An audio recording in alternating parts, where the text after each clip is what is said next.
Education special channel में आप सभी का स्वागत है।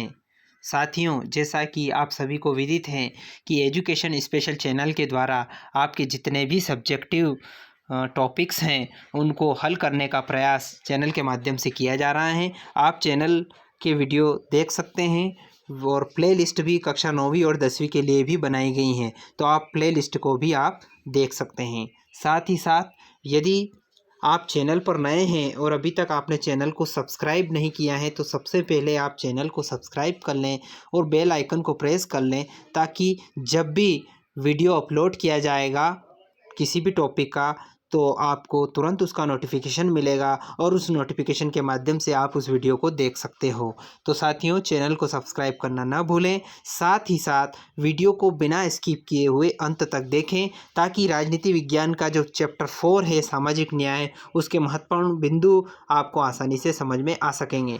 ये जो वीडियो है कक्षा 11वीं वालों के लिए भी महत्वपूर्ण रहेगा। साथ ही साथ जो जितने भी साथी हैं जो MPPSC, UPPSC या जितनी भी PSC और कल्याण का कर्मचारी कल्याण SSC जितनी भी जो एग्ज़ाम्स हैं उन एग्ज़ाम्स के लिए भी ये महत्वपूर्ण साबित होगा। आइए शुरुआत करते हैं। सामाजिक न्याय क्या होता है? सामाजिक न्याय इसके बारे में जानेंगे।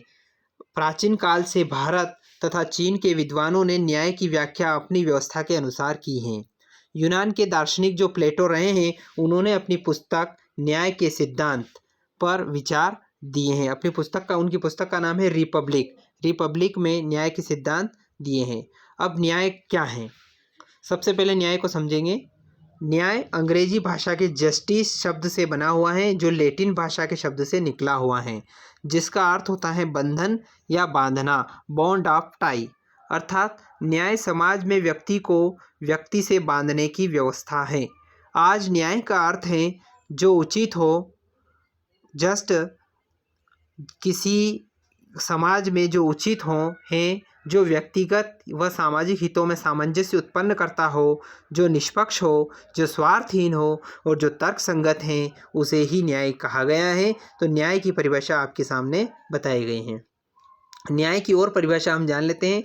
न्याय का संबंध हमारे जीवन व सार्वजनिक जीवन से जुड़े नियमों से होता है, जिनके द्वारा सामाजिक लाभ कर्तव्यों का बंटवारा किया जाता है। प्राचीन भारतीय समाज में न्याय धर्म के साथ जुड़ा हुआ था, जिसकी स्थापना राजा का परम कर्तव्य होता था। चीनी दार्शनिक जो कन्फ्यूशियस के अनुसार गलत करने वालों को दंडित व भले लोगों को पुरस्कृत करके न्याय की स्थापना की जानी चाहिए। प्लेटो ने अपनी पुस्तक द रिपब्लिक, प्लेटो की पुस्तक का नाम है द रिपब्लिक, में न्याय की चर्चा की है। सुकरात के अनुसार यदि सभी अन्यायी हो जाएंगे तो कोई भी सुरक्षित नहीं रहेगा। कहने का मतलब है जितने भी अन्यायी हो जाएंगे तो कोई सुरक्षित नहीं रहेगा। साधारण शब्दों में हर व्यक्ति को उसका वाजिब हिस्सा देना ही न्याय के अंतर्गत आता है। जर्मनी दार्शनिक इमैनुएल के अनुसार हर व्यक्ति का प्राप्य उसकी प्रतिभा या विकास के लिए अवसरों की प्राप्ति है। अब सामाजिक न्याय के स्थापना के 3 सिद्धांत क्या क्या हैं? सामाजिक न्याय की स्थापना के 3 सिद्धांत मैं बताऊंगा वीडियो के माध्यम से। पहला सिद्धांत है समान लोगों के प्रति समान बर्ताव। दूसरा है समानुपातिक न्याय। तीसरा है विशेष जरूरतों का विशेष ख्याल और न्यायपूर्ण बंटवारा। तीनों सिद्धांतों को अपन समझ लेते हैं। समान, सभी के लिए समान अधिकार तथा भेदभाव की मनाही है। नागरिकों को उनके वर्ग, जाति, नस्ल या लिंग के आधार पर नहीं बल्कि उनके काम व कार्यकलापों के आधार पर जांचा जाना चाहिए। अगर भिन्न जातियों के 2 व्यक्ति एक ही काम कर रहे हों तो उन्हें समान पारिश्रमिक मिलना चाहिए। दूसरा बिंदु है समानुपातिक न्याय। कुछ परिस्थितियां ऐसी भी हो सकती हैं जहां समान बर्ताव अन्याय होगा, जैसा परीक्षा में बैठने वाले सभी छात्रों को एक जैसे अंक दिए जाएं, यह न्याय नहीं हो सकता। अतः मेहनत, कौशल व संभावित खतरे आदि को ध्यान में रखकर अलग अलग पारिश्रमिक दिया जाना न्याय संगत होगा। तीसरा पॉइंट बनाया इसके लिए न्याय की स्थापना के सिद्धांत के अंतर्गत विशेष जरूरतों का विशेष ख्याल। जब कर्तव्य व पारिश्रमिक का निर्धारण किया जाए तो लोगों की विशेष ज़रूरतों का ख्याल रखा जाना चाहिए। जो लोग कुछ महत्वपूर्ण संदर्भों में समान नहीं हैं, उनके साथ भिन्न ढंग से बर्ताव करके उनका ख्याल किया जाना चाहिए।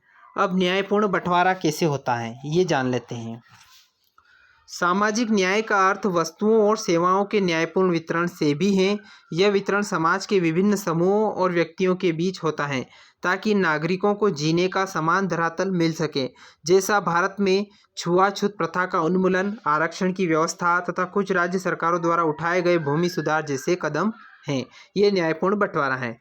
राल्स का न्याय सिद्धांत बहुत ही महत्वपूर्ण चैप्टर है। राल्स का न्याय सिद्धांत, इसको भी हम समझ लेते हैं। अज्ञानता के आवरण द्वारा राल्स ने न्याय सिद्धांत का प्रतिपादन किया है।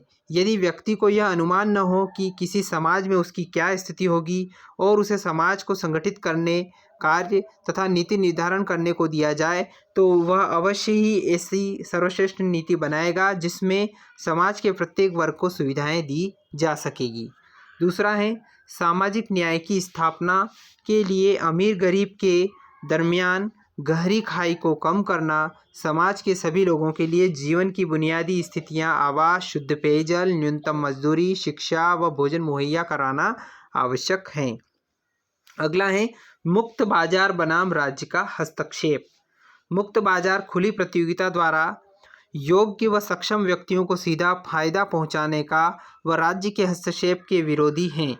ऐसे में यह बहस तेज हो जाती है कि क्या अक्षम और सुविधा विहीन वर्गों की जिम्मेदारी सरकार की होनी चाहिए, क्योंकि मुक्त बाजार के अनुसार प्रतिस्पर्धा नहीं कर सकते हैं। अब जान लेते हैं भारत में सामाजिक न्याय की स्थापना के लिए क्या क्या कदम उठाए गए हैं और इन कदमों को कहाँ तक भारत के समाज के लिए सटीक पाया गया है। तो इनको जान लेते हैं। निःशुल्क व अनिवार्य प्राथमिक शिक्षा। सामाजिक न्याय के लिए पहला बिंदु ये है, बहुत ही महत्वपूर्ण बिंदु है कि निःशुल्क और अनिवार्य शिक्षा सभी के लिए शिक्षा को अपनाया गया है। पंचवर्षीय योजनाएं, अंत्योदय योजनाएं। अंत्योदय में भारत की अंत में पहली पंक्ति से लगाकर जो अंत की पंक्ति में जो व्यक्ति बैठा हुआ है उसको भी शासन की योजना का लाभ मिल जाए, इसलिए अंत्योदय योजना बनाई गई है। वंचित वर्गों को आर्थिक सामाजिक सुरक्षा, मौलिक अधिकारों में प्रावधान, राज्य के नीति निर्देशक तत्वों में प्रयास, ये सारे जो बिंदु हैं ये सामाजिक न्याय की स्थापना के लिए भारत में उठाए गए हैं।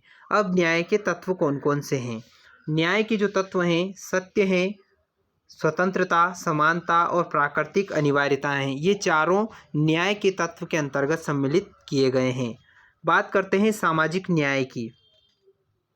मनुष्य में भेद न हो, सबको व्यक्तित्व विकास के अवसर प्राप्त हो, कानून के सामने सभी समान हो तथा वंचित वर्गों को विशेष सुविधाएं प्राप्त हो, इसे ही सामाजिक न्याय की संज्ञा दी गई है। अब अन्याय के प्रकार। अन्याय क्या क्या होते हैं। सामाजिक अन्याय, राजनीतिक अन्याय, कानूनी अन्याय और आर्थिक अन्याय। सामाजिक अन्याय में मतलब सामाजिक रूप से अन्याय करना, राजनीतिक रूप से अन्याय करना, कानूनी रूप से अन्याय होना और आर्थिक रूप से अन्याय होना, ये सब अन्याय के प्रकार के अंतर्गत जाने जाते हैं। आर्थिक न्याय की स्थापना के उपाय। आर्थिक न्याय को किस प्रकार स्थापित किया जाए समाज में, इन बिंदुओं के द्वारा हम समझेंगे। एक तो न्यूनतम आवश्यकताओं की पूर्ति। व्यक्तियों को या समाज के लोगों की न्यूनतम आवश्यकताओं की पूर्ति सबसे मूल कर्तव्य सरकार का होना चाहिए। व्यक्ति से सामर्थ्य के अनुसार जिस व्यक्ति में जिस प्रकार की क्षमता है उस प्रकार का उससे कार्य लेना चाहिए। जैसे मान लो कोई दिव्यांग है तो दिव्यांग को उसके हिसाब से, उसके मानसिकता के हिसाब से कार्य उससे लेना चाहिए। समान काम का समान वेतन लोगों को या नागरिकों को या समाज के लोगों को दिया जाना चाहिए। राज्य का हस्तक्षेप। आर्थिक न्याय की स्थापना में करने के लिए राज्य का हस्तक्षेप भी होना चाहिए और आर्थिक सुरक्षा भी होना चाहिए। बात करते हैं राजनीतिक न्याय की स्थापना। राजनीतिक न्याय की स्थापना के लिए लोकतांत्रिक शासन, राजनीतिक दलों का निर्माण, स्वतंत्र और निष्पक्ष प्रेस होना चाहिए, राजनीतिक अधिकार लोगों को मिलना चाहिए और निश्चित समय के अंतराल में जो कि संविधान में उल्लेख है उसके अंतराल में चुनाव होना चाहिए। अब बात करते हैं भारत में सामाजिक न्याय की स्थापना के क्या क्या कदम शासन द्वारा उठाए गए हैं। इन कदमों में कहाँ तक, तो निःशुल्क और अनिवार्य प्राथमिक शिक्षा। अब तो कक्षा पहली से 8वीं तक की अनिवार्य शिक्षा कर दी गई है। पंचवर्षीय योजनाएं शासन द्वारा चलाई जा रही हैं। किसानों की सहायता की जा रही है। किसानों की सहायता की बात करें तो किसान सम्मान निधि किसानों को अभी दी जा रही है। अंत्योदय योजना और वंचित वर्गों को आर्थिक सामाजिक सुरक्षा के कदम भारत में सामाजिक न्याय के तहत उठाए गए हैं। तो साथियों, आशा करता हूँ कि पूरा वीडियो आपको पसंद आया होगा, साथ ही साथ आपको पूरा वीडियो समझ में आया होगा। तो वीडियो को लाइक करें, कमेंट करें और शेयर करें। एक बार और आपसे निवेदन है, यदि आपने चैनल को सब्सक्राइब नहीं किया है तो आप चैनल को सब्सक्राइब कर लें और बेल आइकन को प्रेस कर लें ताकि आपको नोटिफिकेशन मिलते रहेंगे। धन्यवाद साथियों। जय हिंद, जय भारत।